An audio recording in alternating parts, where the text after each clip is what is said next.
This podcast is a member of the Voices of Wrestling Podcasting Network. Visit voicesofwrestling.com to hear the rest of our great podcasts, as well as show reviews, columns, opinions, and updates across the world of wrestling.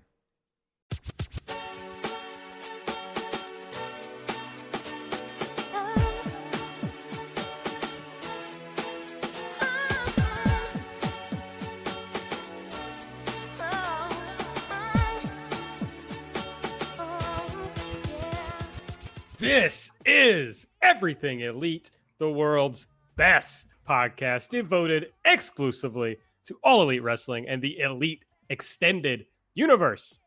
I'm Aaron Bentley. I'm joined by my good friend, Epitasis, Nate, aka Nate Epitasis. What's up, Nate?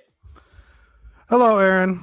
What's up? I want to take this time to give a shout out to Table for properly shaming you into introducing me first. Have to give all the credit where it's due. Aaron, you get none of the credit. But yeah, I don't. Despite having known this introduction was coming, I came up with nothing to say. So that's all. But we're also joined by the man who I have introduced first for the last 3 weeks. It's Mike Spears. What's up, Mike? Hey, y'all. It's your old pal, Iron Mike Spears. I wasn't going to say anything because I secretly enjoyed this. I knew that eventually I would be getting my comeuppance and that things would level out in the end because a new Table kept an eye on it. I'm doing all right, y'all. Here's a thought that I had yesterday that really freaked me out. Based on our pre-show banter, I'm worried about this. No. It's nothing it's nothing like that. I remember as a kid reading about mummies. And I was one of those kids who was really weirdly into into archaeology, and they said like that the mummy's hair. That common kid stereotype with the big archaeology freaks. I was like really into it, and like King Tut came to Dallas Fort Worth, so like that was like a big thing in my childhood. But I remember reading that. Were you really into the Randy Travis song "Digging Up Bones"? No. That will pop my wife and my wife only. SB, that was for important. you. It's important to pop your wife. She will not listen to this, for the record, but she can hear me in the house probably because I forgot to close the door to my office. There you go. Let me just bust it out. I'm digging up bones. Thank you. Boom, boom, boom. I just felt like it needed a bass line in there. Yeah. No, but like I was thinking about how apparently after you die, your fingernails and hair continue to grow. I thought about this when I was like trimming my nails, and I was like, that freaks me out so much. Like, have you ever thought about that? Like, just like the idea, like, first off, send me to the body farm when I die. Just just figure out what you can with me, and then let the world takes me. I don't want anything special to happen. I don't want like a coffin or anything. Just let my body waste. But two, the idea that like your fingernails and your hair, like if for like grave robbers who come by and like dig up your body and they're looking for jewelry, but then they see like a someone that's been dead for like 30 years and they're like mostly like have decayed, but they have like crazy long fingernails and hair. Like, have you ever thought about that? Or is that just like a weird thing that like me being into archaeology as a kid?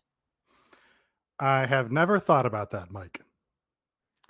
Not only have I never thought about it, this has only, multiplied my desire to be cremated upon my death. So it's just me. Exactly correct choice. So it's just me. Cool. It's just cool. you, cool. just you, Mike. Sorry, bud. Cool. Has anybody ever called you Mikey, and do you hate it? So there are other Michaels in my family. So I was Mikey, like throughout my family up to a certain age, and I still have issues because a family member also being named with my name that I would get emails for that were directed to one Michael in the family. So then everyone would in their mail book would have me down as Mikey Spears. So something that annoyed me, but now I'm just like, hey, if this way I don't get like the emails about like family news and you're actually trying to talk to me versus talking to the other Michael Spears, then I'm okay with it. I'm thinking about going Mikey. I kind of like it. Do I seem like a Mikey? Like a 34-year-old being called Mikey is it like that raises your eyebrow? Like the only Mikey that I know of around my age is Mikey Nichols, and he's a bad wrestler. So no. Okay. Here's a question. Who is the first Mikey you think of? Do you think of the Life cereal Mikey? He likes it from the Life cereal commercials, or do you think of Mikey from the Spirit Squad? Cereal commercial. Can't say either popped into my brain. I thought you said I kind of like Mikey. I'm thinking about going with it, which to me was immediately, oh, he likes it. Mikey likes it from the Yeah. old cereal commercial. I think that's the first touchdown for people named Mikey, especially kids named Mikey. Right. Yeah. But also I don't think they've had a Life cereal commercial in the last 25 years. Right. I think it predates all of our times even, but it it was like a cultural reference. Right. Yeah. It was like a cultural reference that ended like in 1982. Did you ever have a rat tail, Mike? No, Jesus. Mama Spears would Aaron, not. Come on. Mama Spears would not allow me to have a rat tail in that household. No. I just think a little kid named Mikey should have a fucking rat tail. Like a real dirtbag kid.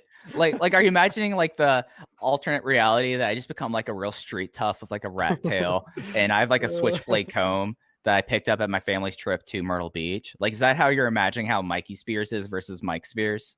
Yeah, I think it was preschool with this kid who had a rat tail. Might have been kindergarten. And I thought it was just the raddest shit that had ever existed. And I so badly wanted to have one. Oh, absolutely. Early 90s rat tails. Yeah. Like there was a kid with a rat tail at GCW Backyard 2 that Joey Janela was obsessed with. Like, and it rat tails might be coming back for kids. You all can probably understand why my mother simply laughed at me as I told her I wanted to have a rat tail, which is something, if you've ever met me, my hair would not allow a rat tail to form. No, my hair was way too curly for a rat tail. Nate, did you have a rat tail growing up? No. Any sort of like weird hairstyles, Nate? No, never. Never did anything at all interesting. the Nate, aka Epidus' story. I had hair down to my shoulders for 1 year in high school, which was a real mess because I have naturally somewhat curly hair, not as curly as y'all's hair, I'd imagine would be. But I had like it was like a mop. My hair is not curly, to be clear. I didn't know if you had curly hair when you were younger. Maybe that was a possibility. Okay, but I have and curly then hair. yeah. So like instead of like the afro, like it was level of curliness that was heavy enough that did not spring out. It went down and turned into like this. It was really good for like soccer, wearing the headband, like at that age, like that. Like those years are far behind for me though. I did have frosted tips because of Blink-182 for a while. That's good. I like that. All right. Well, So like or part of the show. This has really been a big banter, make fun, or try to understand why I am the way I am portion of the show episode so far. Gotta tell you, going back to the archaeology anecdote, I do not understand. I was really enthused by like archaeologists. Like as a kid, got a book about like King Tut as King Tut was coming around. Of course, like in retrospect, like taking someone's dead body and like all the jewels that were found in it out of the native country and doing it out there is pretty exploitative. It is very exploitative. But as like a 5-year-old, I was like, hell yeah, maybe I can go become an archaeologist. And there was like a time period that I thought I'd become one. And then I want to become an astronaut. You know, standard things. I think with like dinosaur shit, like archaeology was right. Yeah. Kids were into it. I was not a dinosaur person though, to be fair. Never was a dinosaur kid. I was a space kid. Yeah, I think the normal way that manifests is being into dinosaurs. Yeah, like I fully admit that I've been this weird since I was 34 or since I was a baby and now I'm 34. But like, yeah, no, you're either a space kid or you're a dinosaur kid. And I was a space kid. I just had my brief foray of being very enthusiastic about archaeology when I was 5. Yeah, I was a space kid. I don't know which I was. I don't think I was either of those, really. Speaking of being how you are as you are 34, I was the wrestling nerd. I fucking loved pro wrestling when I was a kid. I went to you dress up in your little gimmicks for like Halloween, and I was the Ultimate Warrior one year. And I was just we had to be paraded around in front of like the older kids, and here I was with like like the muscles and like my grandma made the costume. Did you have the face paint on going out through the kids, and then like your hair was did you wear a wig or did you tease it out? This is early 90s, so I could see you teasing it out. I think I just went natural hair. But yeah, I had the face paint, had the thing that my grandma used to like make the Ultimate Warrior. Either the year before or the year after, I was Captain Planet, and it was the same thing except dyed blue. You know, Grandma pretty smart on that. So if you want to know more about Halloween costumes that I've worn over the years, you can follow us at Everything AEW. I'm at Aaron Like the Car. Nate is at Epitasis. Mike is at Fuji Heya. Subscribe to this podcast, please. Give us a 5-star rating and review if you use the Apple Podcast app. And if you want to support the show, you can do so by visiting patreon.com/everythingelite and subscribing to our wonderful content. We are going to talk about the following things on this show tonight. We're going to play Elite or Delete. We're going to run down Dynamite. We're actually recording it the night of Dynamite. Very fun. We are not going to talk about ratings. We don't know anything about the ratings. So if you're an anti-ratings person, this is going to be your favorite episode ever. No ratings talk. And then we will talk about what's coming up on Dynamite next Thursday. You got to remember that. It'll be on a Thursday, which will also, of course, affect when our next episode will come out. But I don't know. Is it worth starting with Elite or Delete? Should we just talk about the end of the show? Aren't we all going to agree that was the Elite portion of the show? Well, I had a second one in case It was Nate going to be mine, yeah, because I Yeah. go first. Yeah, I was going to. So you could have just thrown it to me, and then I would have brought it up, and then. Yeah, I guess that would have worked. Fine, fine. Just do the pitch. Do the pitch. Hey, Nate. Let's start hold with on. you. Now, you need to throw it to the sound bite because everybody's here Yes. for the sound bite. That's why people listen. You're right. That's what I said when I said do the pitch and throw it to Nate. Yeah, I'm producing this on air. I'm sorry. It's time to play. It's time. It's time. It's Elite or Delete time. Delete! Elite! Delete! Elite! Delete! Elite! Elite! Delete! Elite! Delete!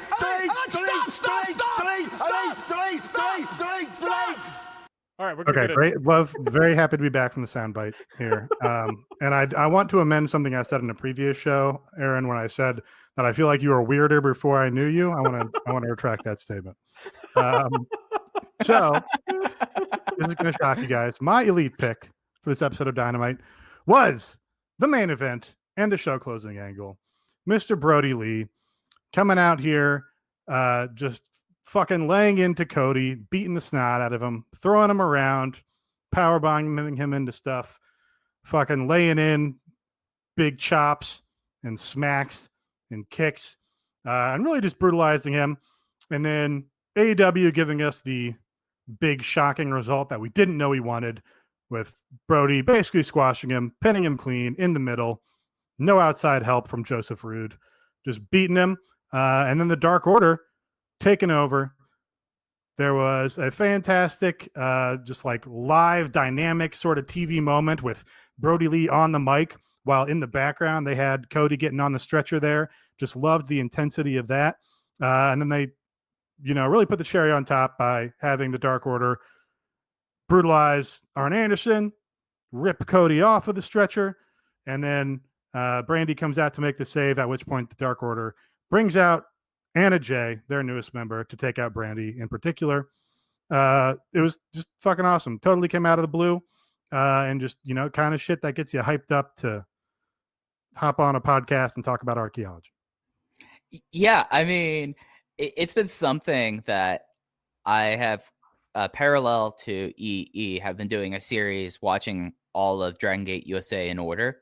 And this coincides with like a point where Brody Lee was in Dragon Gate USA and was an absolute monster. Just was probably, with exception of tonight, the best work of his entire career, with the exception of like one cage match he had in Chikara. So having Brody Lee come out here, put him down with his finish, murdering him, having to cart him away, then beating up Arn Anderson with a bag. And then we discover, oh, wait, the bag actually has the old championship belt in there. And then just laying out everyone else. The Dark Order look like complete badasses. It turns out that AB was right all along. And now we have this great heel unit. And it's especially at a point where the Inner Circle couldn't be any less insignificant and unimportant now. Now we have Brody Lee now has the power, as he said. And now it's a really interesting thing. And, after months of Cody being clever Cody, being too cute for half Cody, and like tricking his way into wins. You can't trick your way past a guy who's just going to throw you around and powerbomb you 3 times and then lariat you out of your shoes. So excellent way to end Cody's title reign.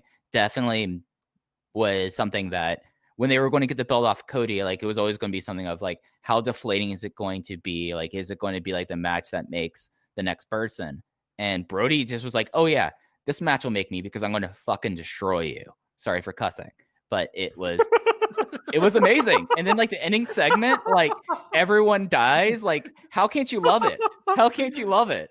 It was great. We never cuss on this family podcast. That's for sure. I try to be careful about my cusses. Oh, I don't at all. So they built up Brody and had him lose, his first big match. And we all kind of talked about like, man, they're going to build him up to lose his second big match. That's kind of a bummer. Why won't they like run with some of these people? And then by God, they ran with Brody. And was it on this show last week that I said you really can't just heat somebody up out of nowhere? On the mailbag we talked about that. Okay. So I don't know that it's not quite the same because he wasn't like just sitting around in mediocrity for years. I mean, he was, but in another company.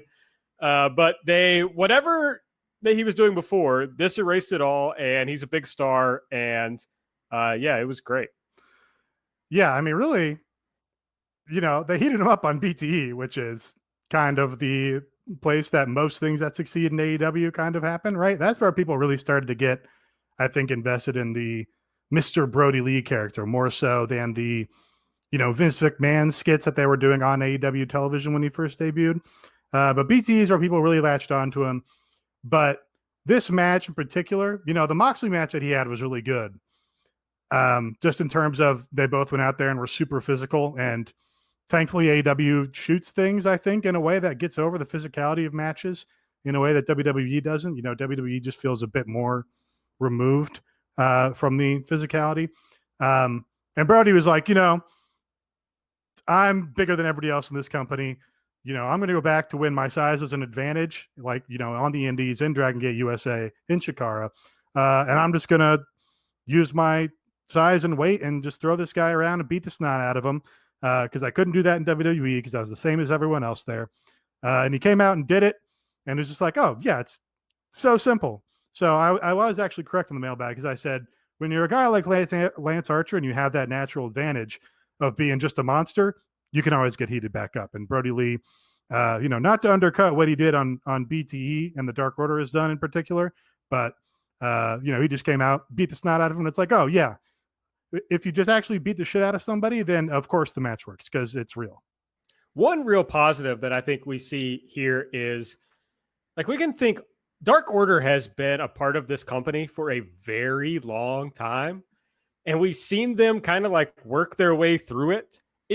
Has anything been on WWE TV for as long as the Dark Order has been on AEW TV? I think the New Day. The Fiend. Yeah, but besides the New Day. Right. The Fiend has been on WETV for a full year. The Fiend has been. The smartest thing in wrestling history. The Fiend. You're working against Aaron's point here. The point is they actually let it last and build and develop. Well, sure. Yeah, I just want to make fun of the Fiend. They worked it out. They realized, I mean, as I've said on this show continuously, it's always been good. But they worked it out to find like the different things, the different points. It's now unrecognizable from what it was at the beginning, other than like, the masks that they wear. So it's just, that's a credit to them. I think I give them a lot of shit. And there's some stuff on this show that I really didn't like that I will give them shit for later.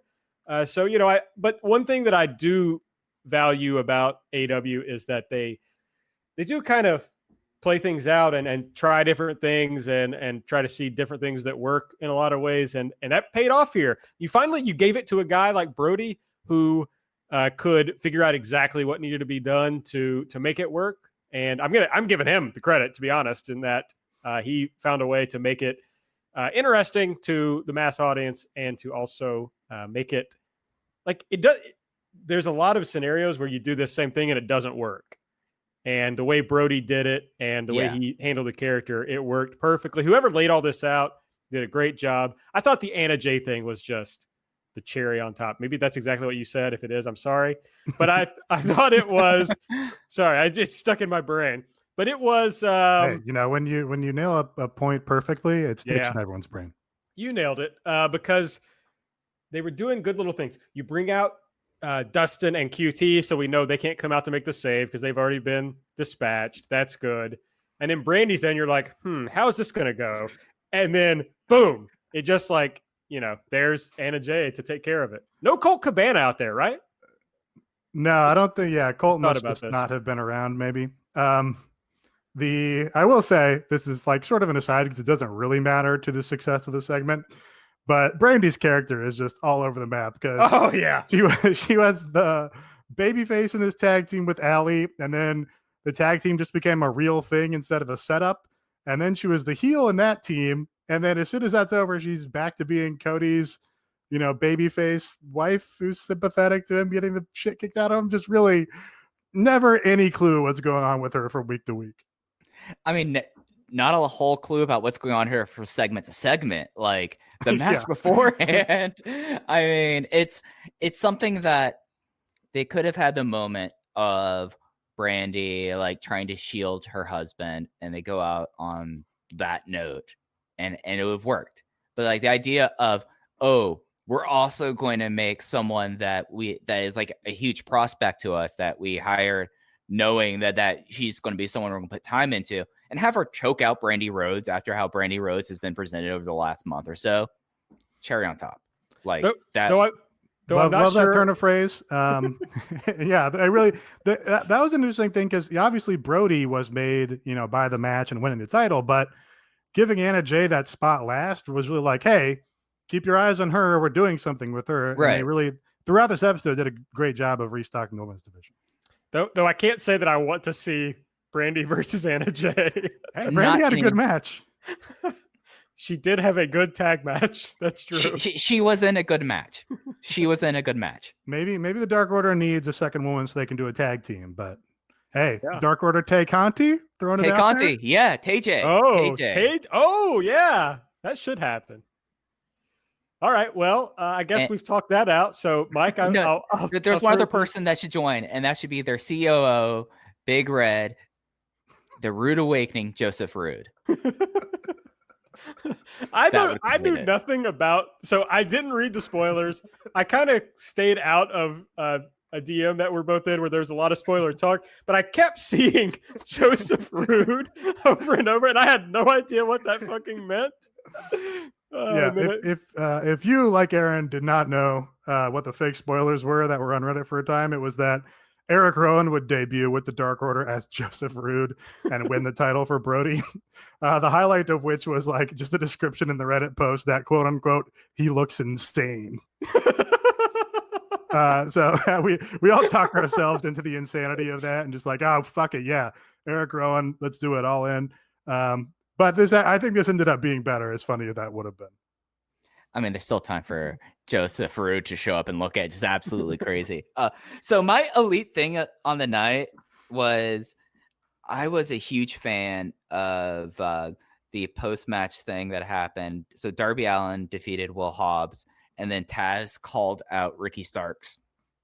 Well, he didn't initially call out Ricky Starks. He called out an emo friend of his own, and Ricky Starks came out doing basically a very intentionally lazy Darby Allin impersonation. He had the face painted on, but he also had emo painted down his throat. He had, instead of having like wearing all black, he obviously found like the worst tank top he still owned and out there and had a skateboard and basically just clowned on Darby for like a full like minute and a half. And then him and Cage brutalized Darby while Ricky Starks was cutting like this awesome promo about how he's the superstar and how he doesn't lose. And it was just like, was a great thing that on this feud that we were trying to figure out like what's going to be the next route for Darby Allin and Team Taz. They found a way to kind of refocus things on it. And I thought that was a really cool part of the show as well. Yeah, really strong segment for Ricky Starks, I thought. Like, Ricky Starks is a guy who, on his previous appearances, and when I've seen him like on the indies, has been a guy like, oh yeah, he has all the tools, he has the confidence and the personality and the originality in his promos or whatever to, be a really good character on somebody's wrestling program. This I thought was like, oh, he realized that now. He's not just playing wrestler. He came out and was like, did his funny comedic shtick, and then really turned the intensity on when he and Brian Cage laid out Darby in the ring. Just like had a great intensity when he was berating Darby in the ring. Just he felt hungry for it. It was like, oh yeah, no, he's a player now. He's not a prospect. Like he's here now to do this now. Yeah, and we've been putting over this whole story and like the intersection of these people, and it continues to be one of the better things on AEW TV, I think. So yeah, couldn't agree more. I thought everybody here was great. I loved Emox on painted on his throat, chest. Very funny. Also, just came after, I thought, a really good match with Darby and Will Hobbs. That was constructed really well because, I came on the show and was, we've talked about Darby's push in general. And I said, well, the difficulty is we don't see Darby get big wins over other people. We just see him get these big matches against top guys and lose those. But the way this match was constructed was great because Will Hobbs is a much bigger guy, has impressive power moves, was throwing Darby around and stuff. And just how well the match was worked. Darby, despite being the smaller guy, used his size to his advantage and got the win in a very short amount of time. And it all came off as legitimate, which is like the best you can hope for with a Darby. Like you can't just have him go out and squash a guy. That defeats the purpose of the character. So you have to have him fighting from underneath and then still get the win and seem like he earned it, which they did just in a quick amount of time. Really well worked match. All right, I guess it's my turn. There's a lot of stuff I liked from this show, but we've already talked about the two things that I probably liked the most. I'm going to say that the opening tag match, the FTR Private Party match, thought it was really well done. FTR's best match in AEW so far. The thing that I took away from it, well, there were two things really, I guess. One, FTR much better as heels. Makes a lot more sense for them to be heels, and they work better as heels. You got these guys who are cosplaying every Southern tag team, and they finally do a Southern style tag match in this promotion. Thank God. And that's something that they've done before, but I think you see a lot of growth in them from when they were having the heralded matches with like American Alpha and DIY.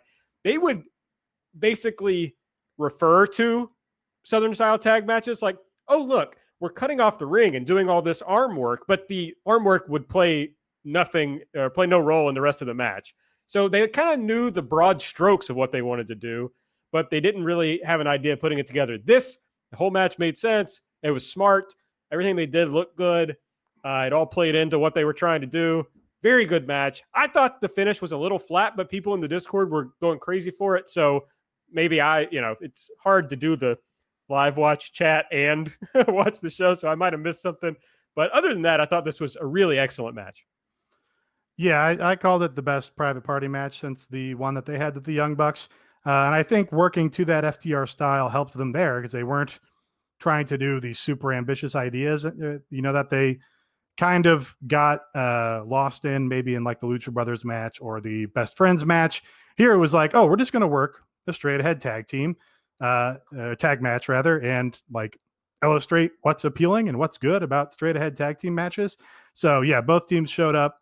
I thought the finish wasn't like blow away or anything, but I thought it was a good thing to emphasize and accent that FTR is like, the heels now and with Tully Blanchard now. And that's kind of the purpose of this match, is to go out and, put that part of their characters over.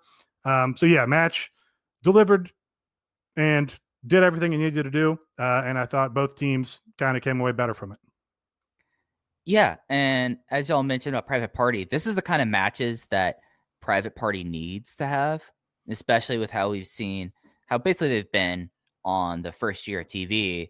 They really haven't had that great of matches other than like the first match, which was very much like the Young Bucks leading them through a sprint, and they were able to get like a big babyface like underdog win there. But like this is the kind of match that like they simplified everything down to basically experienced heel team versus young up and comers, and they did it. They worked at the right pace for it, and it was something that like these are the kind of matches that I know it's difficult now, but Private Party should be having these kind of matches even if they aren't on TV every week. They should be like having this kind of thing, and if it's just like an absolute dark match they do for whomever are now going to be allowed into Daly's place, that's great because they still get to have that kind of response. And having that there, I think that lends a lot to their career. The idea of having a match like this. And now I can think like, okay, maybe there can be a world in recent future or in the near future where you could do an FTR private party feud. And I'm like, okay, they can get a lot out of it, and it'll end up being actually a fun feud to watch. And that match gave me a lot of confidence in this. I feel like that all four, and I think that Tully as a manager, so all five were excellent in this. Yeah, also good to get Tully with an act that's gonna be a factor on TV and actually like make use of him. All right, let's move on into our delete picks. I was thinking about this more. So what I was doing in my introduction there was like I started with the Bruce Buffer thing, but it became a Vader thing in the middle. I'm not really sure what happened. And then it kind of turned into a Mike Buffer thing. Like he did both of the Buffer brothers in the same time. Well, two sides of the same coin, my friend. The Buffer Bros. They should bring in the Buffer Bros to feud with the Lucha Bros. No? They have the word bros uncommon. This is the joke. Yeah. I mean, it's not even a joke. I'm serious about it. I'd like to see the match. That's all I'm saying. Okay. All right. Well, other than that bit, what else have you not liked that you've seen today? So I pretty much liked this whole show. I thought this was certainly their strongest show in like a month, and one of the stronger shows that they've done in the pandemic times here. Really all I want to delete, and I know people will, there's a big criticism on this show that I'm sure one of you will discuss. So I'm just going to delete the crowd sweetening. Was overdone. It was too loud. I don't know if you guys encountered this, but there was a point in the first hour of the show where the crowd sweetening was drowning out JR on commentary, and you literally could not hear what he was saying, which on one thing works against you because you're making the crowd unable to hear the commentator and what they're trying to put over. And also there's diminishing returns on the crowd sweetening. Certainly it's better than no crowd noise at all. Like just having some light crowd sweetening, piped in crowd noise makes the show feel more lively and more, dramatic and interesting. But that's great for the first match. And is even fine for the second match. When you get into the back half of the show and you have this same overly loud crowd noise all the time, and you don't have peaks and valleys as different things happen, or if you're in the different motions or periods of a match and there's just no rise or fall or any of that, it makes it harder for me to watch the wrestling, because it just makes it all seem more, it seems like more of the same. Like it just makes it feel more, I don't know, like prepackaged, or, it kind of just makes it seem more fake when you've seen your third match and they all sound exactly the same. So yeah, just like, I don't know, they got to tone that down like 25% or something. It's something where, well, for one, since I'm in the Discord, I have my volume turned nearly completely down so I can listen to the people, so I can listen to AB in the Discord. So I have everything on closed captioning and I hear some of it, but I probably didn't pick up on that sweetening. But it is something that, especially now that they are going to be in a reality starting next Thursday, that there's going to be at least 500 fans there, that they're going to have to figure out, like, how do we actually like mic this thing? Because these fans are going to be like positioned in very certain places because of how they're trying to do distancing there. And you're still going to have some element of sweetening, probably just because you could hope that 500 people's voice could carry into the ring and be picked up by the ring mics and everything like this, but that's not something you can guarantee. So it's something that, like, in this era, like, you have to like be concerned about that sort of thing. And if it was hot then it should be turned down a little bit, I guess. Yeah, I just don't listen to the sound up enough to really have an opinion on this. So I believe you, Nate. Thank you. Mike, what's something that you didn't like from the show? Okay, so I feel like this is a weekly thing. MJF. The whole thing with MJF until his counsel, Mark Sterling, came in was just something that, like, about this feud, like one points about MJF, like, again, you're still kind of doing this thing and now you're campaigning against the paradigm shift and saying that you're not going to have the match ensue because of paradigm shift. Does he not realize that In the title match against Brody Lee, he won with a bulldog choke. With the title match against Brian Cage, he won via submission because of the armbar. Like, why are you like, yes, I get this thing, but you don't need to. And it makes one, like, the idea that MJF's supposed to be the smart heel that's smarter than everyone else and is like pulling out these tricks and is like doing this obviously to get underneath John Moxley's skin makes him out to be a real dumbass. Because if you just like look at like how he's been winning matches, you know, like, oh, paradigm shifts there and he can win the matches with it. But that was the whole entire thing that Taz brought up on commentary about the feud with Brian Cage. So adding in that as a stipulation for All Out that he's banned from doing the paradigm shift is just bad to begin with. And you had like the standard thing. I will say that there was like a comment. I thought that they brought in the independent wrestler Mark Sterling to be his lawyer. I feel like that he cut actually a really funny promo saying that he made like this line of like, we see how it happens to MJF.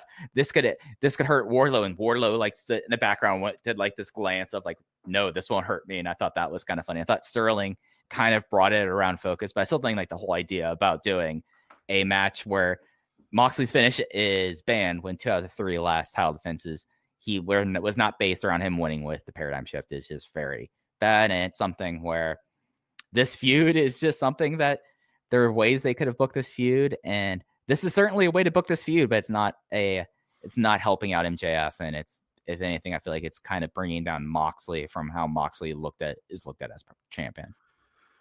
Yeah, I just think that MJF is totally incorrect for the Moxley world title feud. And it's hard I've tried like on 3 consecutive shows to try and articulate that, and I'm not sure that I'm doing it correctly, but his shtick here where he's doing the heel who has a fake neck brace and almost fake died and is, lying about how severe it was to try and get his way with the rules, but is also like playing it real, like he really did almost die and break his neck or whatever from this move.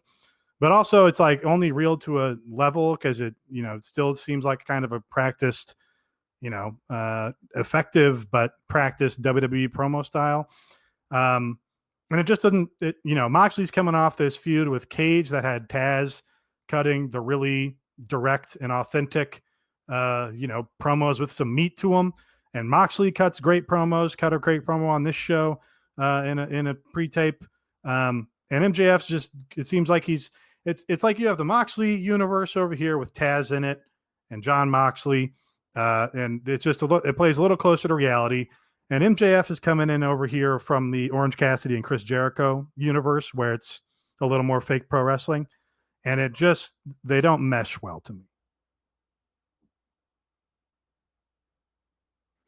I also want to say that they only have about 4,400 signatures on the petition. I just don't appreciate kayfabing the petition signatures. I got nowhere to go with this, actually. I just wondered how many signatures they had. I do. I kind of think Sterling just like cut a better promo than MJF here. Yes, he did. Absolutely right? Did. He made MJF look like dirt. Well, I think he just like, it's something about Sterling's still doing a very fake pro wrestling lawyer character, but it feels more real than MJF, who like is playing this fake pro wrestling character, but playing it real, but it still rings fake. I don't know. Yeah, MJF, whenever you watch MJF, you always remember you're watching a pro wrestling character. It's impossible to ignore that you're watching a pro wrestling character. He feels like, I said Ricky Starks was like, oh, he's a great prospect. He has the tools, but he's kind of just like playing at getting there. And then on this show, he felt like he was fully there. And MJF just feels like he's a step removed from pro wrestling. He's just, it's not landing. Yeah. I don't know. I didn't like it. That's for sure. Confident about that. This is probably our most controversial takes on this show is that none of us are enjoying the MJF build and feud. It's like the only thing that gets people mad in our mentions now is like, can't believe you guys are still wrong about MJF. Like, all right. I mean, like, listeners, compare the half of the promo that MJF did with like all the shtick and him in the neck brace and him looked like he had a walker that he was trying to do. And then he compare had it to a walker. Sterling. Yeah. And then compare it to Sterling. Like compare the trappings of like that in the same promo. It's pretty clear. No, people love MJF. I mean, I think MJF is perfectly fine. Like I've been higher on MJF in the past than y'all are. No, but people love him. I mean, I feel like I've heard for a long time about how great he is. And I just don't think anything is going to pierce that bubble. So yeah, I've never really been a fan of his. So I'm going to probably have these opinions. So I don't know. That's why you listen to the show, right? Okay. Yeah. All lawsuit angles are bad. That's also my other take. Okay. What is my delete pick? Or did you pick one? Yeah, this was yours, right? Okay. I'm like, fuck. It is now officially past Aaron's bedtime. Yeah, it really is. Okay. What's mine? All right. Mike and I have already argued about this on the Discord. So we'll see how seriously he wants to go after me again. I'm going to delete this gauntlet match for the All Out Tag Title Championship match. I really thought we were going to get into the mimosas here. Nobody's going to bring up the mimosas? No, I don't give a shit about the mimosas. Okay, that's kind of where I'm at. People are going to hate it. I'm just kind of nothing on it. Yeah, I'm just like, okay, that's a thing that's happening. That's fine. Dave, it looks like Jericho doesn't want to take another fall to make this a successful thing, and that way you can get out of Jericho taking another fall. They booked this thing completely backwards. The fall, if there was only going to be one fall, it should have been in the climax. So there we go. That's my mimosa take. All right, guys, can I do my delete here? Yeah, yes, do your delete. Gentlemen. Sorry, we've been really off the rails this episode in the special Saturday episode. We have, and Mike is going to fight with me. It's fine. Here's my thing. I'm ready.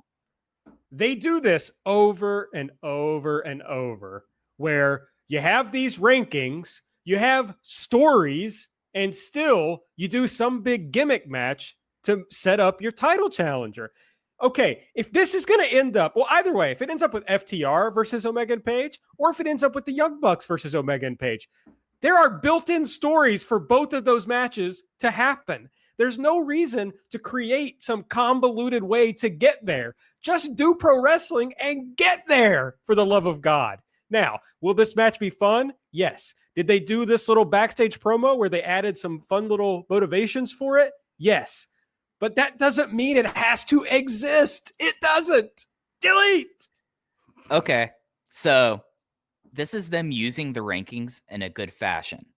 This makes sense. You have 4 versus 3, winner of that versus 2, and the winner of that versus 1, and then you have the challenger. And it makes sense doing this sort of thing when you have a pair of champions or a champion that completely has like wiped the slate clean. Like almost everyone else in this match would be getting their second title shot against them. But not FTR. That's what I was about to say. They haven't wrestled them. Why can't they wrestle them for the title? Let me give my counterpoint. Because you're right about that. You absolutely are. This is a match that if they've already beat FTR and these were like, okay, these are the top 5 teams. They've all lost before. Since they have cleaned the deck, since they've defeated everyone else, y'all are currently the top 5 people, top 5 teams. We're going to decide who the contender is. Since you all lost before and you're all ranked, we're going to treat the rankings as that 5 versus 4, winner goes against 3, winner goes against 2, winner goes against 1. This time it's 4 to 1, but whatever, you get my point. The concept isn't the problem. The problem is the timing. And I think that if FTR and if they did this after a successful defense, then it made perfect sense. And I would think this actually was a really smart use of the ratings in context. But the fact that FTR should just have a claim as is because they are the top tag team, it does make sense. So I think you're both right. So I think the initial problem is they want to do a big clusterfuck match before the pay-per-view to determine the number 1 contender. That's a problem. It's the same problem we had at the build up to Revolution, right? Is they just like, oh, we have all these rankings, but now we're going to do a big battle royal that the Young Bucks are going to win in order to determine who challenges for the tag team titles. We knew the Young Bucks were going to win because that's where the story was going. So it ended up being fine. What they're doing here is they're actually taking our suggestion for fixing the battle royal and applying it by making the rankings matter to it, right? That's what we said is like, hey, do this Royal Rumble style, have people enter in their ranking order. And then it's like you actually get an advantage for winning or losing. So yes, they could have just gone FTR's number one ranked tag team. Everybody else has had a chance and lost. They're the obvious next contenders here.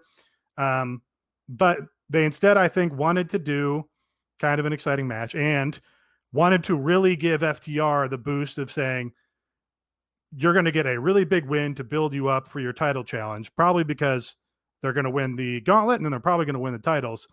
And I think that's not really incorrect. I think it's probably correct to say, hey, you're the top ranked tag team. We want to put you on the titles, but we don't think you're there in terms of momentum.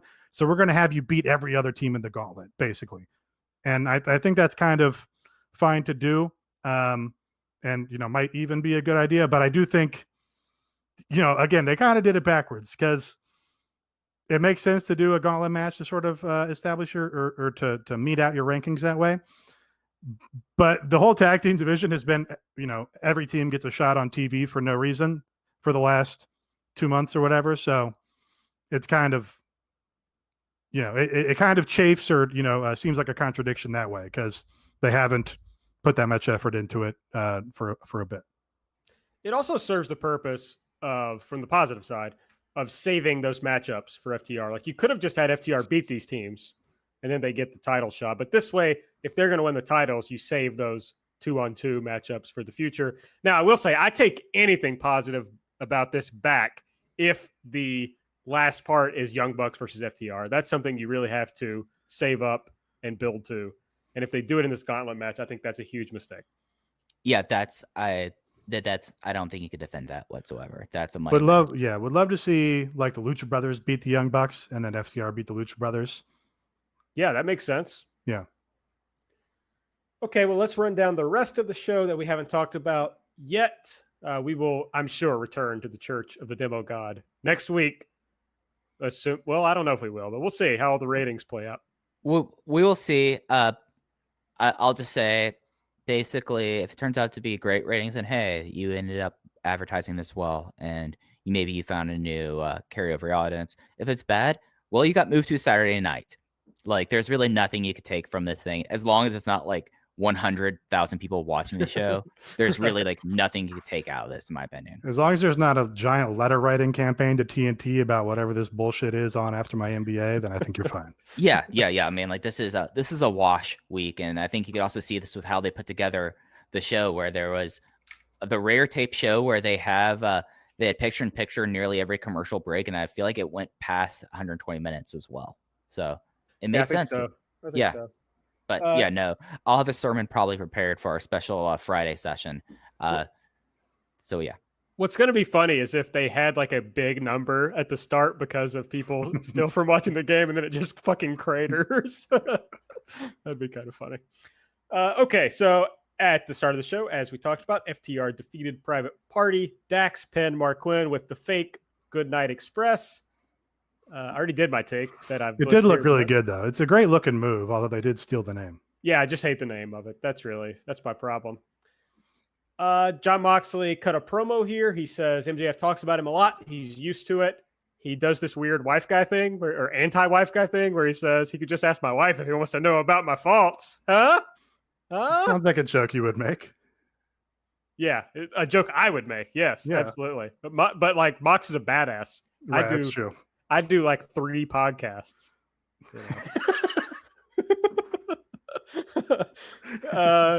He says, that stuff doesn't really bother me, but people who feel the need to talk about themselves all the time rub me the wrong way. Where I come from, the toughest guys don't usually have to say much. And friends, that was not the end of the promo. He went on to say, it makes me wonder, MJF, what exactly are you hiding? You think you're the future of this business, blah, blah, blah. I hope you're right, because I'm not going to last another 25 years. I'm lucky if I last another 18 months. He should have gone back to the wife jokes and be like, my wife knows I'm lucky if I last 6 minutes. That would have been funny. Right. So there's you making the exact joke that he had the restraint not to make. He says he hopes MJF fulfills his potential, becomes the champion, but that's not going to happen on September 5th. Mox is going to beat the hell out of him. And when his lungs are burning with exhaustion, the whole world will find out exactly what MJF has been hiding. Yeah. So if they ended it with like that one line about toughest guys usually don't have to say much, I'd be like, okay, that's cool. And then he like went into the thing about like MJF living in his parents' basement, being a virgin. Just got like For some reason, apparently in WWE, John Moxley learned that he can do some comedy and it'd be somewhat funny. Now he decides to do it. If any promo is like longer than 2 minutes, he's going to have some really bad joke, because all of his promos are below. They're like 90 seconds to 2 minutes. Perfect promos. Like, you get the points, he's out of there. But whenever things go longer than 2 minutes with John Moxley, you're going to get some weird joke about people being virgins and living in basements. No, I thought that was a really good promo. It's not like he's ever made those jokes before, so I think it's fine. I actually think he really cut a good, struck a good balance between putting over MJF and doing the thing where he's not going to tear this guy down and then go out and beat him and make him not matter at all. He put over, he's like, MJF, yeah, you are going to be the future of pro wrestling and you are going to do those things. But, he's still the cool baby face. So he's still going to make some jokes at his expense because MJF is like a sniveling little heel character. So yeah, fine. I feel like your average pro wrestling viewer probably went wild for those jokes.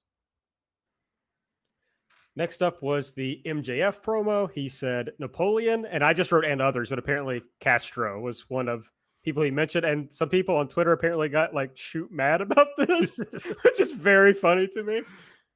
He said that those people were homicidal maniacs. They all pale in comparison to Dictator John, who attacked him from behind. I guess you're too afraid to try me from the front. Then he does this thing about how the paradigm shift almost killed him. And so that brings in the lawyer, Mark Sterling, who says, you almost ended MJF's career. Could be anyone else next. We got 5 million signatures on our petition. So he drew up a contract that states the paradigm shift is banned from the match.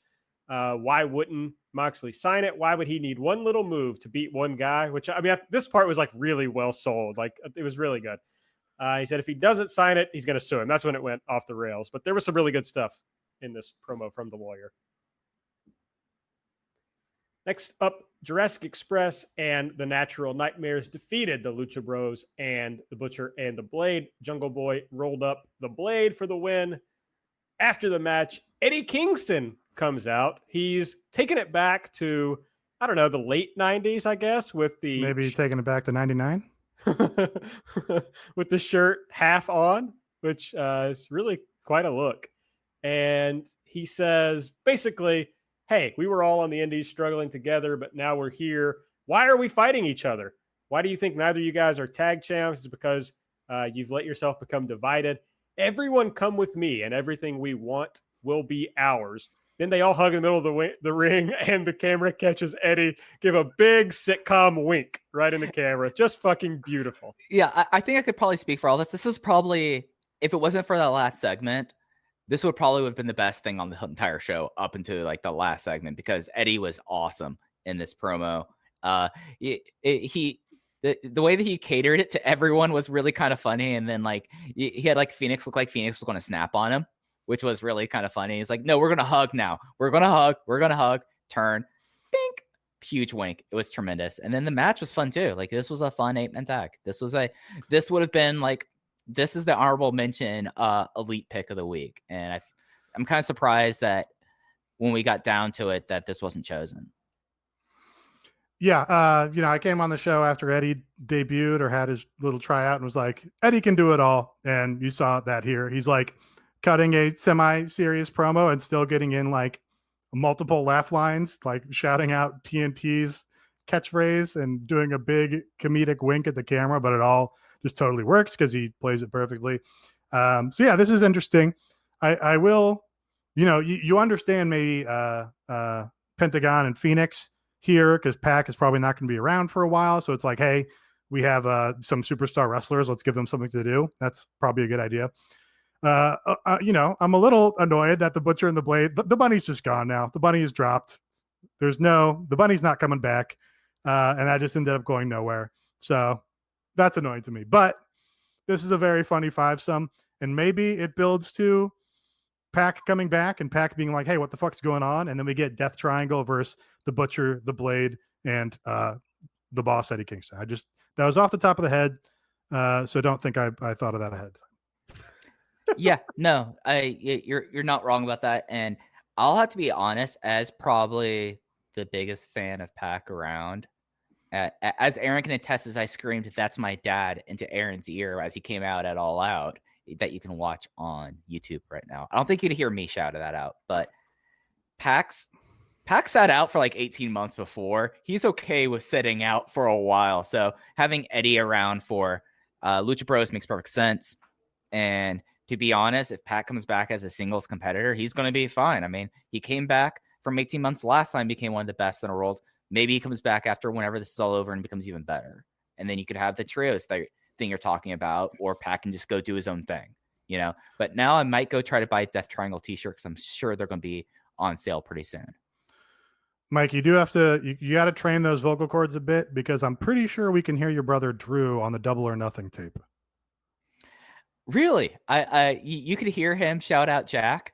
Yeah, I'm pretty, I might have been getting into my own head there, but having sat next to Drew when he shouted Jack at Bola, yeah, when Jack Evans came out in Double or Nothing, I was like, do I hear Drew going Jack? Oh no, he did. Oh, I believe it. No, yeah, some Spears family lore there. Okay, give it a listen. I actually made the same suggestion in the Discord, Nate, that they could just do that trios match if well, I made the suggestion in the DM, so we'll have to check the timestamps. Oh, well, I did it by audio, so you can't check the timestamps. Oh, that's a win for me. This is why lawyers like things in writing. I ignored the DM during the show because I don't want it to pollute my takes, Nate. And yet the Discord, you like those takes. Well, I'm doing what I do in the Discord is I workshop all my takes for the show. I try to I just say stuff. And I'm like, yeah, that sounded pretty good. I'll go with that. That's good. Yeah, that got over in the chat. Exactly. See, I live by the code that if you could get over anywhere, you can get over somewhere else. So if I can get it over there, I know I can probably get over in front of our huge international audience on this show.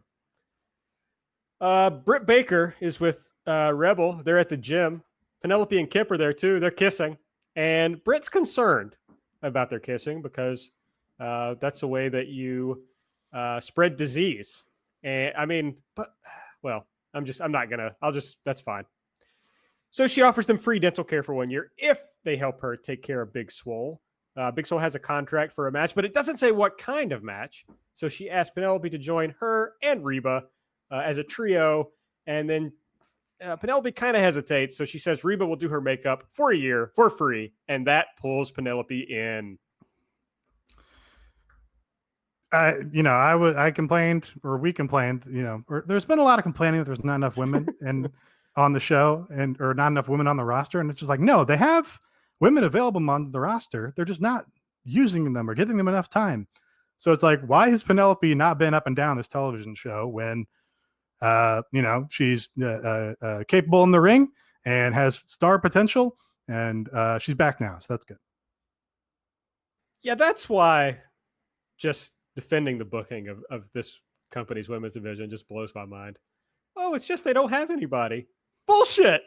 Yeah, like they showed on this show, there are a lot of good women available to them because there were a lot of them on the show. They just weren't giving them time. Now, I don't know, maybe, it seems like Kip has been around in the crowd, but maybe Penelope couldn't be on for whatever reason. But I just don't, she's got personality. You can have her. They've given her no promo time, but the one tiny pre-tape promo we saw from her was really good and showed her personality. So why aren't they building her? So maybe this is going somewhere. You got to use what you got. And like you said, they showed us tonight that they can. So where the fuck has this been? Orange Cassidy's out with Tony Schiavone. Best friends accompany him. Tony congratulates him on the biggest win of his career. Orange, of course, does not respond. Jericho's music hits. He says, forgive the interruption. I wanted to congratulate Orange on beating me. I've only been pinned 3 times in AEW. And while I'm somewhat embarrassed, I'm also proud of you because you proved you're learning from me. Also, you've proven your critics wrong, showing them you have what it takes to be a main event superstar. He's upset that they're 1-1, so he knows they need a third match to determine who the better man really is. But of course, they've already done regular matches. So he proposes with a video the Mimosa Mayhem match, which basically means a completely regular match, except that there's a vat of mimosa next to the ring, and you can win the match in completely regular ways, like pinfall or submission, or throwing your opponent into the mimosa mix. Sounds more ridiculous when I explain it. Orange gives a thumbs up to accept. Jericho wants to give a toast. Rest of the inner circle come out, surround the ring, attack him. Jericho hits Orange with the Judas effect, and then they waterboard Orange with the bubbly. Yeah, the attack was really effective. Whenever they beat the shit out of Orange, again, I put over his selling. It looks crazy, destructive, and violent because, it kind of is. This is like a logical way to build a feud: is they split 2 matches and then you build to a big blow-off gimmick match. I guess that does cover Jericho by if he goes in the vat rather than get a clean pinfall. So I think that's fine. And I think it's a fine gimmick. I don't, a lot of discourse about it being too goofy or whatever. It's like, people, I think it is too goofy if too many people think it's goofy and don't like it. But I think also a lot of the audience will like it. So I don't think you can make an objective statement about it. It's going to come down to personal preference on it. It's at least with this promotion, as opposed to like WCW. WCW would do a big goofy stip match like Judy Bagwell on a pole, and it'd be like they're making fun of wrestling, where this is like they're making fun within wrestling, right? Just the intent and the level of irony is just a little better in this promotion. So, I think it's fine. I mean, I already said earlier, I think this is the way that if they were going to have Jericho eat the fall, it should be in the final match of the series, but now they're justifying it with this. That's fine. Also, it does fit Orange Cassidy's character to be like, oh, I don't want to try a match where you can just fall into something. Cool. And also you could have best friends there, probably with like Crazy Straw sipping the mimosa. And that's funny. I mean, the one thing that like it does frustrate me is I hope this doesn't marginalize this Santana and Ortiz and best friends feud. Like that's like my only thing, that it does kind of feel like that it's really sidelining everyone, just like how it feels like it's sidelined the inner circle. Like that's honest, like my big take there is that. But people's thoughts on the goofiness is far, and I'm just like whatever. Yeah, I think it could work. What did they say it was? 80 gallons? Is that right? Yes. Did you note that? 80 gallons of orange juice and 500 cases of a little bit of the bubbly. That's a lot of champagne to orange juice, by the way. I'm wondering how big that a vat that makes, because that's gonna do a lot for how big of a blow off it is. Like if they have a giant vat out there and we get like, maybe this is the blow off to the whole best friends inner circle feud, and we get like, oh, Santana and Ortiz and best friends all go in the vat together, and like it becomes a really big spectacle kind of blow off. I think that works. No, it doesn't, because they don't get an apology for Sue. Yeah. Well, maybe it still works for making it feel like an escalation for the Jericho and Orange Cassidy feud. And then maybe they go on to have more matches later, but not Jericho and Orange Cassidy, but the tag teams. But I think if you get everybody involved, and this is where you do the clusterfuck with everybody running in, as opposed to last week when they shouldn't have done it because they were supposed to be banned from ringside, then I think that makes it feel like a bigger match with the gimmick, which would be, appropriate for a blow-off. Let me propose something to you. It's the Mimosa Mayhem Moat match. You could call it the Mimosa Mayhem match if you wanted to. I was with you, then I wasn't. You had me at the moat, and then you call it Mimosa. That was Annie Clark-esque from Mike Spears there. So Shane Blepp might get that joke, and no one else. So the way that I think they should have done this is for the inner circle to interfere again in the second match, and then the third match has to be in a cage. Okay, just your classic pro wrestling. But the way you kind of mix a little something in to make it a little fun, to add a little spice to the match, is you have the cage, but outside the ring is filled with mimosa, and you lose if you get thrown out into the mimosa or by pinfall or submission. I think everyone got the idea as soon as you said the name for it. Yeah. So you getting increasingly animated as you explained it was a little bit frightening to me. I'm sold on this idea. Okay. It started like many great ideas do. It started just as the wordplay, mimosa, and I kind of retconned it from there. Uh-huh. But I think it worked out. I like it, actually. Can you provide like a crayon drawing of this up to the camera? Because that's what's going to need to sell me on it after you made the terrible pun. I need to see a nice sketch. If you get, if it's a trow situation and you get like 4 vats on each side of the ring, then yeah, I think that's and you can call it a moat, then it's a bigger match. Yeah. I'm especially thinking if you got that I'm old, saying you don't need the cage, maybe. well, I just like the cage to keep out the inner circle, but I guess you could argue that the moat keeps out The the moat inner keeps him circle. out, and then you get like the visual of like Jake Hager has to save Jericho, so he climbs into the mimosa vat and is like wearing his like Proud Boy khakis or whatever, and gets them all soaked. I think there's an idea there. Okay. And I forget if it was Santana Ortiz, but one of them made a big thing about Stadium Stampede that one of them couldn't swim. So they'd be afraid of crossing it. Oh, there we go. This is brilliant, actually. And of course, to be honest, Sammy they Guevara very well may use that because they did it on the orange juice angle. We now actually have a timestamp of when this is going out there, which means that it is actually published. So I will be talking to my counsel, Aaron Bentley, if this is used. That'll be me, and I'll be talking to my counsel, Mark Sterling. There we go. Okay, Kenny Omega and the Young Bucks. Did you guys think they should have put this match on first? You're coming right out of that. That's NBA, what I was. NBA game. Maybe have. Well, yes, Kenny Omega and Young Bucks are like bigger stars than FTR or Private Party, but I think the opening match was better. And FTR is also has been on national wrestling television before, so I don't know. Right. That's true, but this match was more fast paced and like more exciting for like your casual watcher. Yeah. And they like having the sprint style multi-man matches to start off the show. But also this match, when you compare it to FTR and Private Party, this match was a lot shorter. This match, like they hit the things like the idea that 3, 4, and 5, Silver, Reynolds, and Angels are clearly not on their level and it was treated as such. So having that as like a leadoff match maybe does not make as much sense because they like having a good long first match.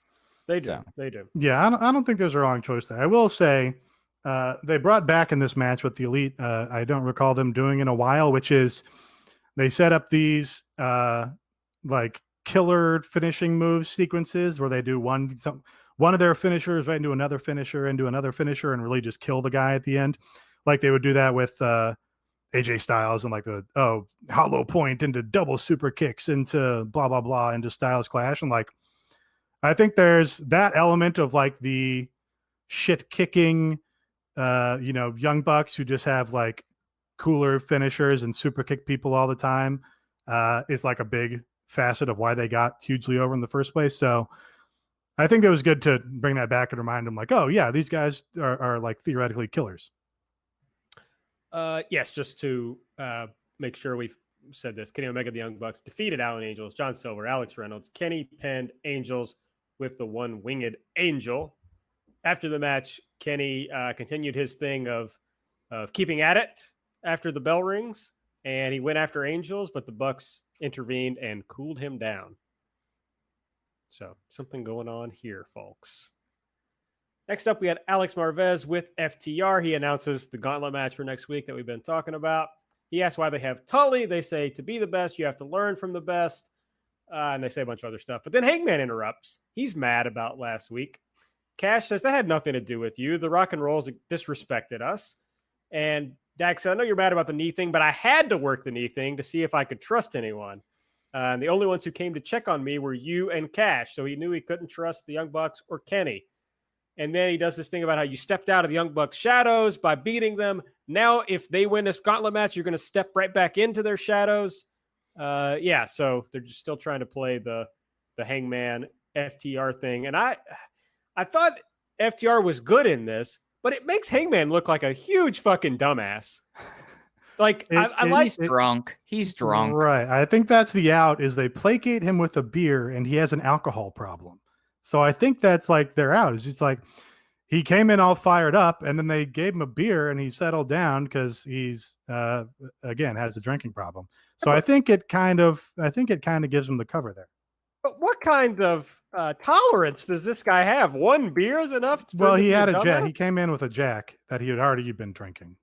Right. But then you're telling me he was pissed off at that point, but adding one beer put him over the somebody line? gifted him a beer and he's like, oh, I love beer. I think, you know, you're not wrong that they're clearly two-faced or whatever, but I think it's fine for Hangman not to see that because, you know, he has more in common with them than the rest of the elite, right? So it's like, you can understand it being caught between them. And yeah, I thought overall, this was at least now seems like they are moving ahead. Now that FTR is firmly heels, they attack the Rock and Roll Express. They've got Tully Blanchard. Now it's like a much more well-defined story of Hangman being caught between these worlds. Whereas before it was like, well, what does it matter if Hangman gets along better with FTR? Because fucking FTR gets along with the Young Bucks too. So there's nothing here to be conflicted about. Yeah, I just think one of the worst things you can do in wrestling is make a babyface look like a dumbass, and I just think Paige looks dumb here, and that's hard to create something compelling out of that for me. Next up, we talked about this already, but Darby Allin defeated Will Hobbs with the coffin drop, and then after the match, Taz stood up, said he has a new member of Team Taz. His name is Darby. Darby's music plays. Shout out to Wiccafaze. And it's Ricky Starks, but he's in Darby face paint. He's got Emox down his chest. Very funny. He does a Darby-ish promo. The only line I wrote down was, "It's not every day you can live your dreams, but every day I live my nightmares." I really, when he came out and said his first line, and then he like dramatically flung the microphone away from him like it was such a task for him to speak. Like, oh my God, I have to talk. It was very funny to me. It was. Brian Cage attacked Darby from behind, and then Ricky jumped on top of Darby. He says, "The difference between you and me is I don't need face paint to be somebody. I am somebody. I'm always going to be better than you in every single way. You know what? Life is a joke, and you are the biggest joke of them all." And then they beat the shit out of Darby. They had to really change out a lot. It's fine. They had to change out a lot of ring canvases tonight, didn't they? Like, just was kind of wild. But yeah, no, as I said earlier, Ricky Starks stepping into that role, and you know, he had like that one promo before that looked like it took like that it was like him rising to the changing equation a little bit. This one though, I felt like was a real superstar promo. I mean, and you had Brian Cage just out there with a skateboard, which is funny. Oh, right. Yeah. Ricky Starks kind of like usurped Brian Cage here, right? Like all of a sudden it was like the power dynamic was different there. It's like, oh, right.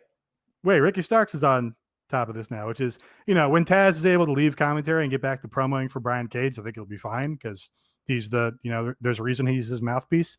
But yeah, that was like, oh, that's interesting. But yeah, Team Taz is fun. Yeah, and I like the idea though that these guys are kind of both on that they both can take charge in a way. You know, it's not like that was like one of my worries about Ricky being attached to Team Taz so quickly was that he would get overshadowed. And nope, they're finding ways that Ricky Starks can prove that he deserves a spotlight, and Ricky Starks kills it. Funny that like AEW could have, not that they have, but they could have like 4 bad shows in a row, and I'm like, man, they're doing all this shit that really irritates me. And then they have like one show where pretty much everything on the show is really good, and I'm like, damn, AEW's good. Like they do so much cool stuff that I never see on other wrestling. It's just funny. Yeah, kind of, you know, they had like 2 rough weeks in a row, but even then it was like, I'm not really worried about that none of this is going to come together. Like, I'm pretty sure this is going to come together. Yeah. Sammy Guevara comes out before the break, and he's doing his thing with, the poster boards. And while we're in picture, Matt Hardy comes out, hits him with a chair. We come back. He throws him through a table, and then he gets another chair like he's going to throw it at Sammy like Sammy did to him. But so people come out and stop him from doing that, and they lead Sammy out. Really good angle. And, you know, a genuine surprise because it happened in the picture. It's like great way to build off that gimmick that Sammy's been doing. The bump through the table look awesome. Like, very surprised to be this invested in a Matt Hardy singles feud in 2020, but here we are. Yeah, it's actually super impressive. I mean, they can thank a fuck up for it, really, but like they've turned this into a hot match, so it's good. And we got a video from Thunder Rosa. She's actually introduced as the NWA Women's World Champion, and she is holding the NWA Women's World title. The video, the NWA title is the first thing you see, and it's on like Yes. a pedestal or whatever. It's like, oh, like she's like secondary to the belt, first of all, which is very interesting. But go on. Yeah. I don't know if they just expect that their fans know the NWA, as like a thing. And so maybe that seems impressive. I'm not sure. Anyway, she cuts her little promo. She says she's coming here to actually put the women's division on the map and get the respect that women's wrestling deserves. She says, first in Spanish, then in English, she's here for this championship and nothing else. Makes very clear that she's challenging Hikaru Shida for All Out. My only complaint about this was we had like all this thing about Hikaru Shida. I would love to I think this is an awesome match and I'm stoked for it. And we were talking about Discord, like they've brought in, like if I was going to make a checklist of women that you could inject into the promotion for like the short period with everything going on, they've already had Nicole Savoy and now they're bringing Thunder Rosa, and those have been my top two names. I just kind of wish that there'd be like some way that we could have had a build start last week and like further like ramp this up as like a big thing, because this is champion versus champion. Thunder Rosa is actually a double champion, so like this is actually like a pretty big stakes match because she's still Is she the international princess champion still? Yes, she is. Unless something happened and she got stripped of it, I think she still is. I see. You had to really like you look going there because I needed to look it up. Well, she is still the international princess champion. They ought to make this a triple crown match. We're going to have the AEW World Women's title. We're going to have the NWA World Women's title. And we're going to have the Tokyo Joshi Pro International Princess title. This is going to be the new triple crown of wrestling. Eat that, All Japan. I'm surprised they didn't mention that or put that over. But I imagine because she's like an AEW or an NWA contracted wrestler, that they probably wanted the emphasis to be on their title belt and like, hey, the NWA is still a thing. Don't forget about us. Like, check this out. We have a wrestler who's on TV. So I get that. But yeah, Thunder Rosa is a great addition. Even if it's part-time, like you can see from her promo here right away that she's like confident and knows how to get something across in wrestling, and, totally capable in the ring, has had some great matches. So I think she and Shida can have a great match. So yeah, this was awesome. Like, and also, it's still novel that AEW acknowledges other wrestling promotions, because WWE exists in its weird, sealed off bubble where they're the only thing in their Thunderdome. So it's like, hey, shit, they're working with the NWA now. That's like kind of cool. Out of that, they went into the Women's Tag Team Cup Finals. Diamante and Ivelisse defeated Brandy and Allie. Ivelisse pinned Allie after kicking her square in the head. And it was a surprisingly good match, I should say. Yeah, I don't know. I wasn't that surprised. I think Ivelisse is a really good worker, and I think Diamante is a good worker, and I think Allie's a good worker, and I think Brandy held her own in a tag match. So, yeah. Nate, I have to ask, how many of the pre-final matches you watched? Well, they were really bad in every match they had up until this one.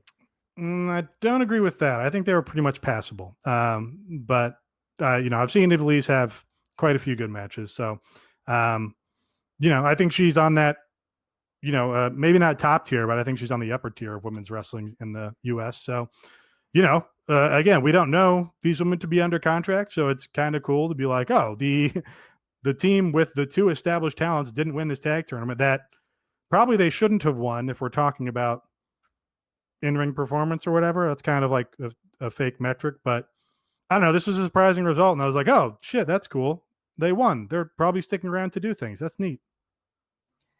And it was just like a complete subversion, because I think like everyone was expecting like the foregone conclusion, and like on Road 2 that they had a Road 2 for Saturday night. They had a really solid promo with it was not promo, interview with Tony Schiavone and Brandy that really kind of got you like at least thinking that this could happen. So it was a great subversion of expectations, and you had you had a match that ended up being one of the better matches of the tournament. Which, I mean, if you're gonna put one of the matches on TV after a lot of the stuff in the tournament, I'm glad it was a match that succeeded. It just was something that I'm still kind of wondering now that like we're out of the tournament, unless people are being signed out of the tournament, I'm kind of like wondering, like, other than keeping people busy why this even happened. And this was something I had when it was announced, like, why are we doing this? And I still kind of have that, but it was a nice subversion of expectations. And, Brandy had a rough night, like a rough half hour, to be honest, if you like look at it that way. Where was Allie?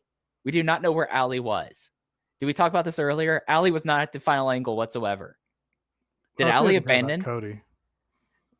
Well, I mean, like everyone else was there. QT was out there. Where was Allie? Yeah, but they got dragged out there. Okay. Allie had just been kicked in the head. That's fair. She could have been going under protocol for that. Yeah. So, I mean, I defend that. But I don't know. Having watched all the matches, I was surprised Brady and Allie held up their end of the bargain in this match. I definitely expected Diamante and Ivelisse to be good, but didn't. I mean, Allie, I thought was especially good in this match. I think, I've been probably the high person on Allie on this pod since it began, but I think she's totally good pro wrestler. It does beg the question, but, they got some content out of it. We got some content out of it. We got, maybe their eyes are turned on to Veda Scott now, which is great because she was great on commentary here as she was throughout the tag tournament. So, yeah, she was net positive all the way around. Yeah, sign Tay Conti. Yeah. Sign Nicole Savoy. I'm really confused about what the Nicole Savoy thing is. Sign Ariane Andrew. Of course. I thought to do your podcast, maybe. I thought that went without saying. Nicole, what do you think the deal is with Nicole Savoy? Nate, you and I haven't talked about this. Mike and I have. Why did they call her not by her name on this tournament? And do you think she can't do American TV because they didn't call her by her name and she didn't make it to the finals here? I can't imagine what commitment she would have that would prevent her from doing American TV. Is there a Ring of Honor thing? She was. I think they were intending to use her. So I guess that could compute. But I can't imagine Ring of Honor would have exclusive use of her literal name. Right. That would be surprising. I think that's just a continuity with Big Swole thing. Like they think that Big Swole is who people are familiar with, and the name is part of her package and character. So bringing in Nicole Savoy as Little Swole is like, hey, this communicates to the people that don't know Nicole Savoy. Hey, this is like an old friend of Big Swole's. Maybe that's all that is. I don't know. I just found it all odd. That was really it. Okay. Final match, which I think we've discussed this whole thing at length. Cody. No. God, I do this where I write my notes before it happened. Brody Lee defeated Cody with a lariat, which I wrote in all caps because I was so excited about it. And it was a beautiful lariat, a beautiful bump. That's funny. Cody. How much time are you saving really by saying, "Oh, Cody defeated Brody Lee before it started"? You're saving no time. It fucks me up more than it saves me time because I forget to change it. I was going to come on and do, hey, who should Cody's challenger for All Out be? Because we're running out of regular roster members, and that's going to be a pay-per-view match. So I was going to come on the show and ask that, and of course that ended up being a stupid thing to think. Well, what are they going to do with Brody now as champion? Before all, he doesn't have to do this open challenge stuff. He can just fucking hang out on a throne and have the Dark Order, attack would-be challengers. Yeah, but he needs to wrestle. I assume he's going to put the title up at the pay-per-view. Although he doesn't have to. They've got a pretty stacked card coming. The funny heel thing to do instead of, Cody will take on all comers, is Brody seeks out AEW Dark Geeks to defend it against, and I'm going to defend it against Fabu Andre or whatever. Tony Thnati, come on up. I think there's some money there. All right. Well, if you enjoy the show, you want to support us, you can do so by going to patreon.com/everythingelite. We have 3 levels of subscription. $5 will get you all the audio we've ever done and all the audio that we're doing this month.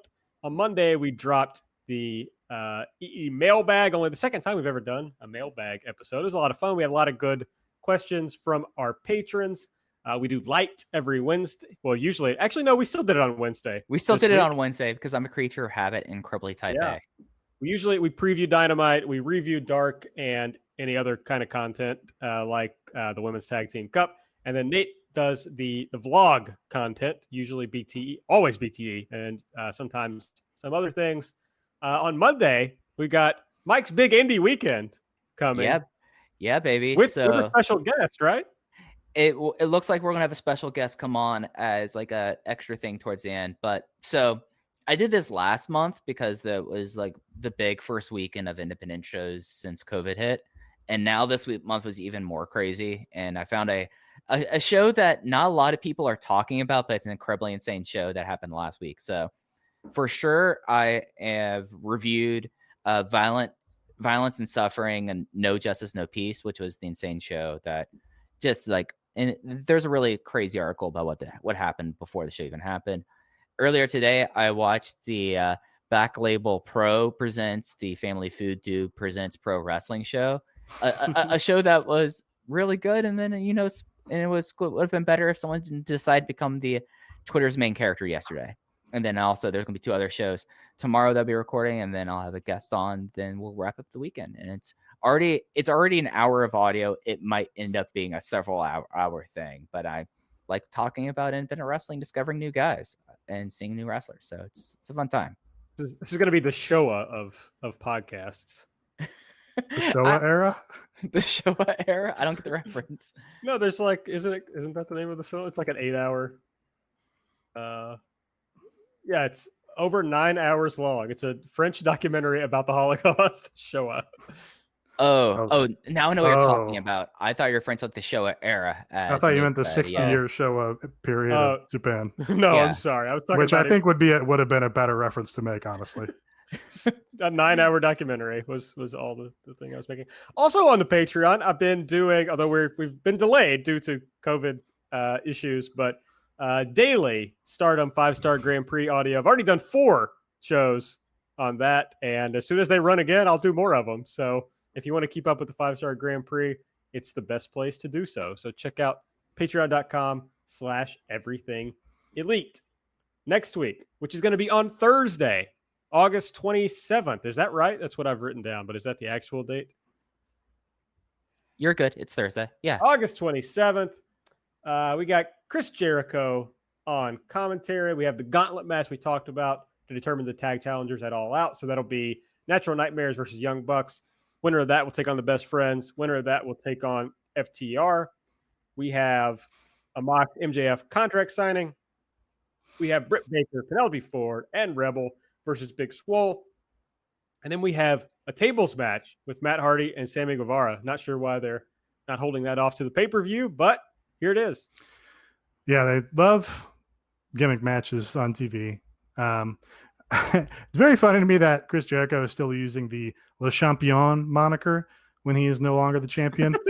And which really the originality or the uniqueness of that moniker in the first place is, well, I was the champion and I put a French le in front of it because that's fancy. It's like, yeah, super original idea, Chris. Extremely funny. Let's use that for the next 5 years. I mean, I thought he was switching over to Demo God. Like, it's in his entrance now. Like, in the video, it says Demo Gods of Le Champion. So Demo God is definitely better. Yeah, Demo God's better, and it gives us content. I can't do anything for Le Champion. Can you do anything for Le Champion? I sure as hell can't. What's our all-out card? We've got Mox versus MJF. Right. We've got presumably FTR versus Omega and Page. Yeah, Omega and Page versus the Gauntlet winners. We've got Shida versus Thunder Rosa. Right. Is that all we know for sure? I think that's all we know. And then the probably Darby and Ricky. Probably Darby and Ricky, and then the Jericho and and Orange Cassidy. Yeah, the Mimosa Melee or whatever it's called, Madness. And I'm assuming Britt versus Big Swole. Is she going to be ready?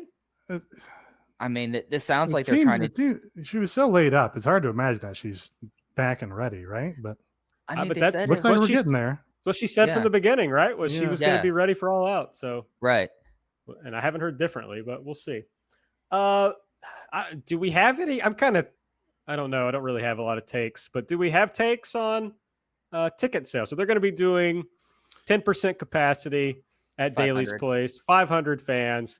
I don't know. There's going to be some sort of pods, apparently, based on some tweets from Tony Khan saying people were buying the pods. You can only buy seats and sit with, your direct family or whatever. So Yeah. Yeah. I guess people have been trying to resell those. So Tony Khan is saying they're going to basically cancel those orders if they find that people are trying to split up pods. So, and supposedly masks are going to be enforced. I don't think they've said anything about temperature checks or anything like that for fans. I thought they said temperature checks. Okay. Like say, oh yeah, we'll be taking precautions and like temperature checks. They already said they're going to be cash free. They're not going to, it's going to be a contactless payment, and they will have people making sure that people sanitize and social distance. No fans will be outside of the lower bowl. Wherever they've been having like the ring and then the wrestlers at ringside will remain only people that they have approved for that. So they've basically taken down what they were doing up top when they had people up in the rafters, and they're spreading them out and they're monetizing it. And we all guessed late. They did it sooner than I expected. Yeah. On the mailbag, Oatgan said, everybody predict the date when they'll start selling tickets again. And Mike is like, well, I'm going to pick the easiest one. It's going to be for All Out the pay-per-view, and that's extremely soon. And it was like, it's going to be sooner than any of you say. And of course, he was correct. Yeah. We said from the beginning, they shouldn't be running shows. Ideally, we would have some sort of functional state and the capacity and ability to just have everybody quarantined for the necessary amount of time. And then the virus would just cease to exist. But obviously we don't have a functional state. We are ruled by capital and capitalism. So, they are, not being a health expert, they're seeming to take the necessary precautions to do this as safely as possible. We don't know. They don't have a public COVID policy. That's the thing. They just named all those things that we just said. You have to wear masks. It's going to be outdoors. You can't sit with people who aren't in your, direct caress. And it's 10% capacity to start with. It sounds like they're going to ramp it up to 15%. Have to give them credit because that is a lower capacity than I would have guessed. I would have said, what's New Japan's doing 30%, I think. So it differs by prefecture. Okay. That allows seemingly a lot of distance between people, so you can enter with your family and wear your mask and sit there and watch the show and not be in direct contact with anyone, and then leave the show. That seems like it would be possible to do. So, if they're doing all the possible precautions, then doesn't seem like a awful, irresponsible thing to do within the context of the fact that continuing on at whatsoever is irresponsible in its own way. But if they're maintaining a theoretical inner bubble of none of those people are going to be interacting with the people who interact with our roster and our talent members and our crew members and stuff, that would also be ideal, because the people that are actually getting tested, you don't want to have the untested people at all in their proximity.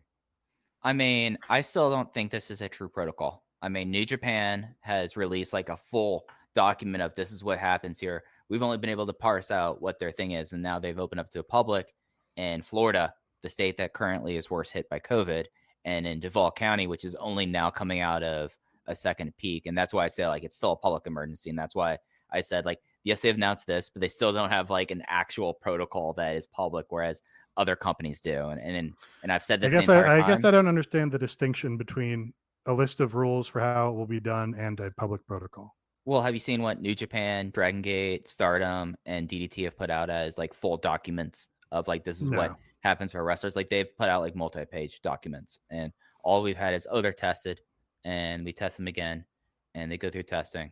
And we don't know anything else about that. Whereas New Japan and the Japanese companies, and I think New Japan of America did the same thing for Strong, that they had a full protocol that they released, and Ring of Honor is doing an actual full bubble. They released the details of their bubble. So that's true. Ring of Honor, if Ring of Honor doing a theoretical true bubble is, an even better way to do it. No doubt about that. Yeah. I don't know. I mean, I think it's all bad, but what are you right. going to do? It's outside. The science seems to suggest it's pretty hard to transmit outside. They do have industrial fans circulating, so it's outside with circulation. Yeah. I mean, I wouldn't go. No. Personally. The Warrior Wrestling here is running 3 shows in September at their football field, which is like so wild because I don't know. I guess these indies that are running, kind of have cornered the market on indie wrestling now because so many others are like, yeah, we're not going to run now. So I don't, Warrior Wrestling, I could drive there, get out of my car by myself, go up, maybe interact with one other person, take my ticket or whatever, and then go sit 10 feet from anybody else and watch a wrestling show. That kind of seems fine. And if AEW is comparable, then that, it's less contact than you would get going to the supermarket, then that also kind of seems fine. But, obviously, ideally, we would all just be compensated to sit at home. Yeah, that's the thing. Is like it's hard for me to be critical of companies or people because we don't have a system under which somebody said, okay, for 4 months, everybody's going to stay home constantly, and you're going to be paid whatever your lost wages are so that you can afford to do it. And now we've reached the point where it's like, there's nothing coming from the government to help us. There is nothing coming from the government, and I mean that financially, but there's also nothing coming from like the perspective of, oh, there's something on the horizon where this might get better, So it's like, well, what the fuck are we supposed to do besides do what we want to do, like with some level of safety? So I can't really be critical of anyone. It's just not something that I'm personally willing to do at this point. Yeah, it's also hard for me to be critical about like outdoor events when, obviously in full support of all the Black Lives Matter protests and movements, and there have not been recorded appreciable spikes in COVID transmission from those. So it's like, well, if going and standing in a teeming mass of people with masks on and being gassed by the police is okay to do, and I think it is okay to do, I mean, obviously there's a different level of like the benefit of doing these things, but it's like I was hoping you would thread that needle, Nate. Like obviously that's considerably more important to society and morality and ethics to do that than going to a wrestling show. Planet. Yeah, well, if that were the case, then we'd all be putting our masks on and doing large scale environmental terrorism. But barring that, it's just like being outside with a mask, standing away from people. I don't know. Maybe I'll be proven wrong and this will have contributed to many more people getting sick. But yeah, it seems like less contact in the supermarket, and we all have to go to the supermarket. So we do. All right. Well, I think that's the show for this week. You can find us on Twitter at Everything AEW. I'm at Aaron Like the Car. Nate is at Epitasis. Mike is at Fuji Heya. Subscribe, give us a rating, 5-star rating, give us a review, and make sure you check out patreon.com/everything elite. So for Mike, for Nate, I'm Aaron. We'll see you next, Friday or so.